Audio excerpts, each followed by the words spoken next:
नमस्कार, मेरा नाम doctor Sheetal Rajdan, medical officer Felix hospital. Welcome in our Felix doctor talk.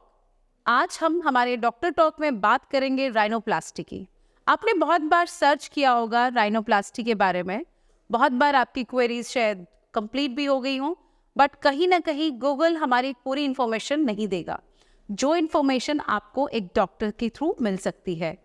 तो इसी चर्चा को आज हम आगे बढ़ाएंगे और हमारे डॉक्टर लाइव में मैं स्वागत करती हूँ हमारे doctor Lalit Agarwal, senior consultant plastic surgeon Felix hospital. Welcome sir, welcome in our doctor talk. So आज हम डॉक्टर साहब से जानेंगे कि ये नाक की सर्जरी राइनोप्लास्टी के नाम से जो हम जानते हैं, ये क्या है sir? What is rhinoplasty? Rhinoplasty basically एक सर्जिकल प्रोसीजर होता है जिसमें कि हम नोज़ की शेप को चेंज करते हैं। राइनोप्लास्टी का मतलब ही होता है राइनो यानी नोज़, और प्लास्टी मतलब to mould it, to change it. वो हम राइनोप्लास्टी की कई सारी चीज़ें होती हैं, क्यों करा रहा है पेशेंट, कई बार सिर्फ शेप के लिए कराता है, कई बार फंक्शन के लिए कराता है। वो इंडिकेशन हो गई कि क्यों कराना चाहता है। बट बेसिकली अगर हम सिर्फ टर्म की बात करें राइनोप्लास्टी, तो राइनोप्लास्टी का मतलब सिर्फ यही होता है कि नाक से रिलेटेड कोई सर्जरी पेशेंट चाह रहा है। ओके सर, जैसे कि आपने बताया कि राइनोप्लास्टी को परफॉर्म करने के दो रीजंस होते हैं, या तो एक मेडिकली या तो हम एक एक्सटर्नली कॉस्मेटिक साइड से। कुछ पेशेंट्स ऐसे भी होंगे जो इसके लिए एलिजिबल नहीं होंगे। बिल्कुल होता है।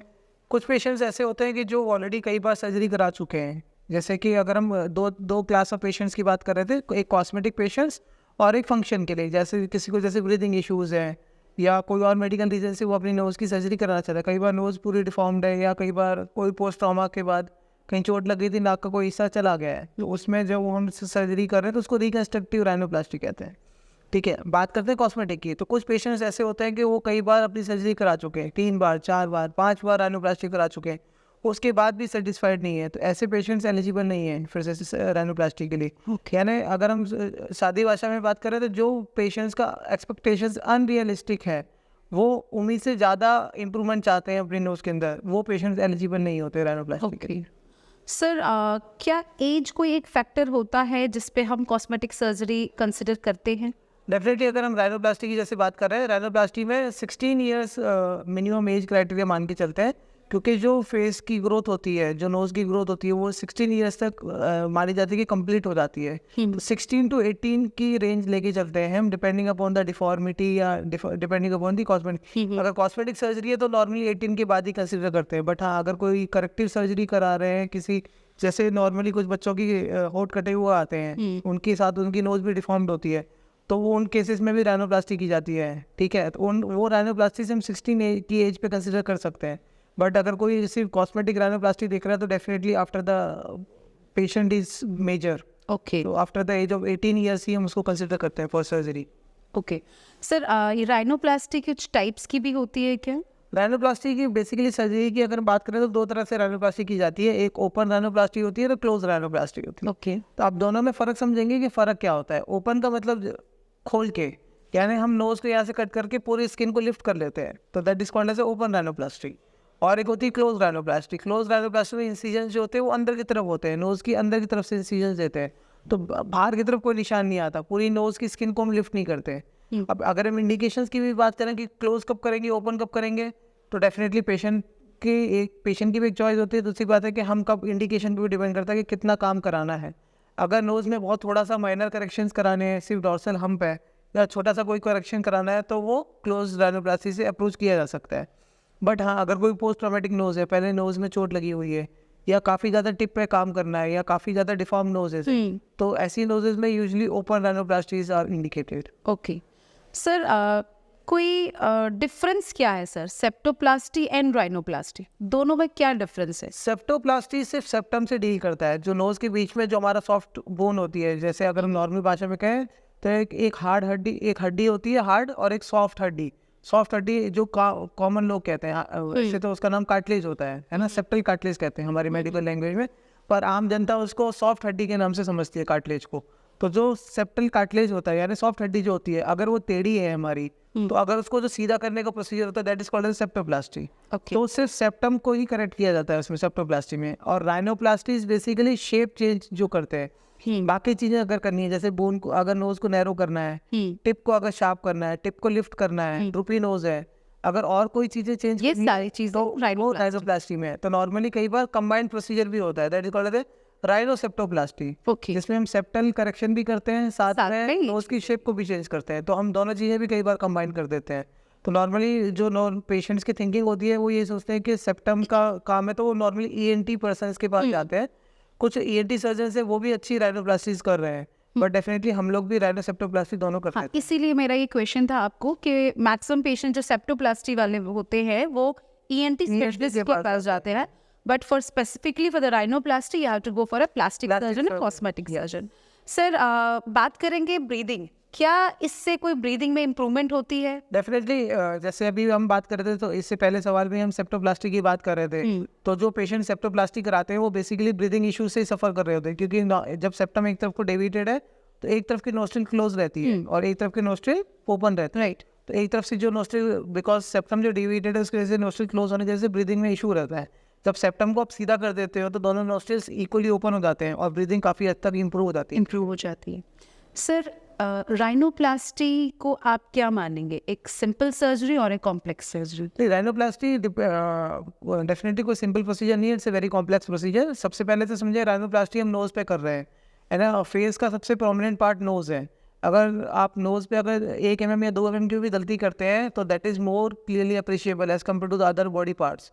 So definitely rhinoplasty is not a simple procedure, it's a very complex procedure and patients को भी सर्जरी कराने से पहले देखना चाहिए उनको डॉक्टर कितना एक्सपर्टाइज है, कितना एक्सपीरियंस है, क्योंकि राइनोप्लास्टी बाकी सर्जरीज की तरह नहीं है, it's a complex procedure. Okay sir, अगर हम ऑपरेशन टाइम की बात करें, कितना टाइम लगता है इस प्रोसीजर को करने? ये तो कहना बहुत मुश्किल है, क्योंकि ये डिपेंड करता है कि हमें कितना नोज में कितना वर्क है उसके अंदर। अगर सिर्फ सॉफ्ट डॉर्सल हम रिडक्शन कराना है, टिप करानी है, ऑस्टियोटोमी बोन्स को ब्रेक करके नोज को नैरो करना है, या सेप्टल करेक्शन करना है, कई बार बिल्कुल सेप्टम होता ही नहीं है नोज के अंदर।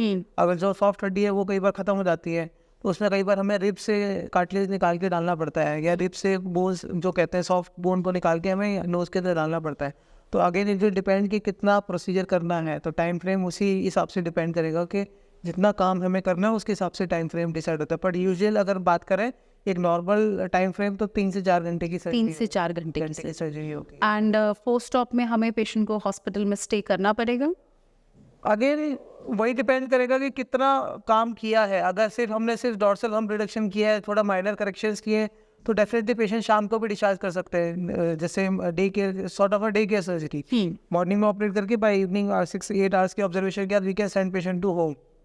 बट देन अगर बहुत ज़्यादा काम किया, सपोज रिब्स कार्टिलेज भी निकाला है, बोन्स ब्रेक किए हैं, तो यूजुअली हम ओवरनाइट स्टे कराते हैं पेशेंट को, just to be very sure that the patient is all right before sending home. Okay sir, क्योंकि राइनोप्लास्टी एक प्लान सर्जरी होती है, कभी भी एक इमरजेंसी सर्जरी तो नहीं होगी, तो ऐसी प्लान सर्जरीज में क्या कोई हाई रिस्क पेशेंट्स अगर हो तो क्या ध्यान रखना पड़ता है? जैसे कोई पेशेंट डायबिटिक है, सीकेडी है, वैसे पेशेंट्स की भी यंग एज में अगर वो कराना चाहते हैं? नॉर्मली सीकेडी पेशेंट्स और डायबिटिक पेशेंट्स नहीं, not only about CKD but diabetes या कुछ हार्ट का एलिमेंट हो, अगर ऐसा कुछ है और एक पीएससी इन्वेस्टिगेशंस में हमें कुछ नॉर्मली ऐसे पेशेंट्स कराते नहीं है rhinoplasty, to be very frank. This is basically a cosmetic procedure. Okay, अगर हम सीकेडी, डायबिटीज़ या कोमॉर्बिडिटीज़ वाले ऐसे पेशेंट्स की बात करें तो नॉर्मली वो अपने मेडिकल एलिमेंट से इतने परेशान है कि आई डोंट थिंक से वो कॉस्मेटिक सर्जरीज की तरफ जाते हैं। तो I have not seen a patient with multiple comorbidities या कोई ऐसी कोमॉर्बिडिटी के साथ प्लान कर रहा है अपनी राइनोप्लास्टी सर्जरी के लिए। Unless and until it's a traumatic nose, कोई ट्रॉमा हो गया या नोज का लॉस हो गया, तो reconstructive rhinoplasty is a different issue. Okay, वो हो सकता है पेशेंट प्लान कर ले, बट कॉस्मेटिक सर्जरी तो I have not seen a patient.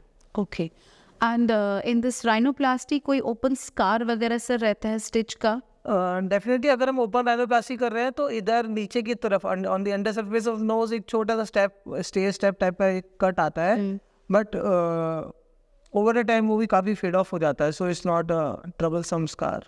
अच्छा, और बहुत बार पेशेंट्स की क्वेरीज होती हैं कि कितने दिन का हमें रिकवरी टाइम पीरियड रखना है, लाइक ऑफिस में छुट्टी लेनी है, तो अगर ऐसे कोई पेशेंट प्लान करते हैं तो कितने टाइम का रिकवरी पीरियड होता है, और क्या कोई ड्रेसिंग्स लगाई जाती हैं, और कितने दिन में वो मतलब उठाई जाती है? तो नॉर्मली अगेन जब भी हम राइनोप्लास्टी करते हैं तो नोज़ के ऊपर एक एक्स्ट्रा स्प्लिंट लगाते हैं। दैट इज़ बेसिकली एल्युमिनियम का स्प्लिंट होता है, कुछ थर्मोप्लास्टिक, कई बार प्लास्टिक का स्प्लिंट भी हम यूज़ करते हैं। तो अगर हमने बोनी फ्रेमवर्क को डैमेज नहीं किया है इंट्रा सर्जरी में, तो हम वो स्प्लिंट को नॉर्मली 5 to 7 डेज रखते हैं, उसका स्प्लिंट निकाल देते हैं। ओके, ठीक है, 5 to 7 डेज के लिए स्प्लिंट रखते हैं। अगर हमने बोनी फ्रेमवर्क ऐसा लगता है कि काफ़ी अनस्टेबल है नोज़ का, तो मैक्सिमम 2 वीक्स के लिए स्प्लिंट रखते हैं, 10 to 12 days. Okay, that is the upper limit of the splint what we keep it. अगर हम ऑफिस की बात करें तो 2 से 3 दिन इनिशियली पेशेंट को प्रॉब्लम रहती है। प्रॉब्लम इसलिए क्योंकि जो हम नोज़ के अंदर सर्जरी करते हैं, कट्स लगाते हैं, तो 2-3 दिन तक थोड़ा सा ब्लड, थोड़ा सा सीरियस डिस्चार्ज, थोड़ा सा डिस्चार्ज नोज़ से आ सकता है, तो वो थोड़ा सा ऑफिस में जाने में अनकम्फर्टेबल रहेगा पेशेंट। बट अगर पेशेंट स्प्लिंट के साथ कंफर्टेबल है जाने के लिए, तो ही can go after 3 or 4 days. Okay, अगर पेशेंट ये चाहता है कि नहीं स्प्लिंट लगा के I will not go to the office, तो उसमें मैक्सिमम 7 या 10 डेज के बाद patient can resume normal work. Okay, swelling, bruising, जो भी ब्रूजिंग थोड़ी सी नोज़ कई बार ब्रूज हो जाती है, स्वेलिंग हो जाती है, वो धीरे धीरे करके सबसाइड होती जाती है। ठीक है, तो 3 से 6 हफ्ते में अगर देखें तो काफ़ी नोज़ में इंप्रूवमेंट आ जाएगा सर्जरी के बाद। ठीक है, कंप्लीट रिकवरी की अगर स्वेलिंग की बात करें, शेप की बात करेंगे, फाइनल अपीयरेंस कब तक आएगा, तो कई बार 6 महीने, कई बार साल भर। Okay, okay, so final result की अगर हम बात करें तो फाइनल रिजल्ट 6 महीने से साल भर में जाके सेटल होता है, क्योंकि स्वेलिंग सबसे ज़्यादा टिप पे ज़्यादा करके आती है, ऊपर के डॉर्सम पे जल्दी सेटल हो जाती है स्वेलिंग, बट क्योंकि टिप सबसे डिपेंडेंट पार्ट होता है नोज़ का, तो टिप पे सबसे ज़्यादा स्वेलिंग रहती है, स्वेलिंग सबसाइड होने में 6 महीने से साल भर तक कई बार लग जाती है। Okay. Sir, is rhinoplasty a painful surgery? नहीं, डेफिनेटली नहीं, क्योंकि कोई भी सर्जरीज हम जो करते हैं तो अंडर एनेस्थीसिया करते हैं। राइनोप्लास्टी भी हम सारी सर्जरीज अपने जनरल एनेस्थीसिया में करते हैं। जनरल एनेस्थीसिया का मतलब है पूरी बेहोशी में, और सर्जरी के बाद भी we have not seen a patient complaining of pain at the operated site. So usually this surgery is a relative, definitely pain is a subjective factor. So मैं ये कहूँ कि पेन बिल्कुल नहीं होता तो वो भी गलत है। ओके, सो पेन पेशेंट की टॉलरेंस कितनी है उस पर भी डिपेंड करता है, बट यूजली जो पेन किलर्स हम देते हैं सर्जरी के बाद, ओरल या आईवी, उस पर मैनेज हो जाता है। None of the patient is, ऐसा कोई पेन नहीं है कि अनटॉलरेबल पेन किसी को नहीं होता। सर, जैसे भी पेशेंट आपके पास ओपीडी में आते हैं तो कोई अपनी नाक कैसी एक्सपेक्ट कर रहा है, तो आप पहले से उनको वो चीज़ें दिखाते हैं, लाइक क्या हमारे पास कुछ पैसा? हम डेफिनेटली सॉफ्टवेयर का यूज़ करते हैं, जो आजकल AI आ गया है और भी सॉफ्टवेयर्स है मार्केट में, तो सॉफ्टवेयर के थ्रू हम एक रफ आइडिया दे देते हैं पेशेंट को। 100% कोई आपको एश्योरेंस नहीं देगा कि ऐसे ही नोज होती है ना। पेशेंट्स भी कई बार फोटोज लाते हैं अपनी पहले की लेके आते हैं, या बचपन की फ़ोटो लेके आते हैं, या किसी एक्टर एक्ट्रेस की भी लेके आते हैं कि हमें ऐसी नोज चाहिए। ठीक है, सो वी अश्योर देम कि कुछ इस तरीके की हम नोज आपको दे पाएंगे। ओके, तो उसकी जो हम जो फोटो दिखाते हैं या एडिट करके जो उनको फोटो दिखाते हैं, उससे हम कहते हैं करीब 80-90% तक रिजेम्बलेंस गारंटीड है। उसके ऊपर अगर आ जाता है तो that's a very good thing, but इतना आप मान के चलें कि इतना आपके रिजेम्बलेंस करीब करीब आ जाएगी। सो वो एक कॉन्फिडेंस बिल्डअप भी होता है पेशेंट का भी कि ठीक है, क्योंकि वो सोच रहा है कि मुझे ऐसी नोज चाहिए, बट क्या उसके चेहरे पे अच्छी लगेगी वो भी समझना बहुत ज़रूरी है। तो एक रियलिस्टिक एक्सपेक्टेशन की जो हम पहले बात कर रहे थे कि जो पेशेंट्स नहीं है राइनोप्लास्टी के, तो यहाँ पे रियलिस्टिक एक्सपेक्टेशंस हमें पता चल जाते हैं पेशेंट के कि हम नोज को जब चेंज कर रहे हैं, क्या वो शेप उसको पसंद आ रही है। तो वहाँ से we can filter out our patients के कौन से पेशेंट हैप्पी पेशेंट्स हैं हमारे सर्जरी के बाद हो पाएंगे। सर, एक बार सर्जरी करने के बाद जैसे कोई सेटिस्फाई नहीं है, तो क्या वो रीशेपिंग कितनी बार वो अपनी सर्जरीज राइनोप्लास्टी करवा सकते हैं? कितनी बार तो कहना बहुत मुश्किल है ना, बट ये है डेफिनेटली हाँ, एक बार अगर सर्जरी करा ली, अगर वो डिससेटिस्फाइड है या उसको लगता है कि माइनर करेक्शंस कराने हैं फिर से, तो डेफिनेटली वो पेशेंट फिर से करा सकते हैं अपने सेकंड राइनोप्लास्टी, बट हाँ 6 महीने साल भर से पहले नहीं। जब तक कि पहले सर्जरी की स्वेलिंग और इन्फ्लेमेशन सेटल नहीं होता, तो उससे पहले दूसरी सर्जरी कंसिडर नहीं करनी चाहिए। ओके सर, इस सर्जरी के कारण कोई जो सेंस ऑफ स्मेल है उस पर कुछ इफेक्ट आता है? डेफिनेटली सेंस ऑफ स्मेल थोड़ा सा चेंज हो जाता है, क्योंकि हम नोज़ के अंदर भी काफ़ी ज़्यादा कट्स लगाते हैं। दूसरी बात है कि नोज़ में जब अंदर से सर्जरी करते हैं तो काफ़ी स्वेलिंग हो जाती है, वो स्वेलिंग धीरे धीरे करके सबसाइड हो जाती है। इनिशियली पेशेंट को सर्जरी के बाद स्टफीनेस फील होती है, हैवीनेस फील होती है, नोज़ थोड़ी सी ब्लॉकेज फील होती है, और धीरे धीरे करके जैसे स्वेलिंग चेंज होती कम होती जाती है, उसके बाद सेंस ऑफ स्मेल वापस से पहले की तरह आने लगता है। बट कुछ पेशेंट्स बाद में ये भी कंप्लेन करते हैं कि सेंस ऑफ स्मेल हमारा थोड़ा सा चेंज हुआ है, तो कई बार सेंस ऑफ स्मेल परमानेंटली भी चेंज हो सकता है। Okay sir, last but not least एक लास्ट क्वेश्चन मैं आपसे करना चाहूँगी कि क्या कुछ ऐसे नॉन सर्जिकल ऑल्टरनेटिव्स भी है जिससे हम अपनी नाक की शेप को बेटर कर सकते हैं?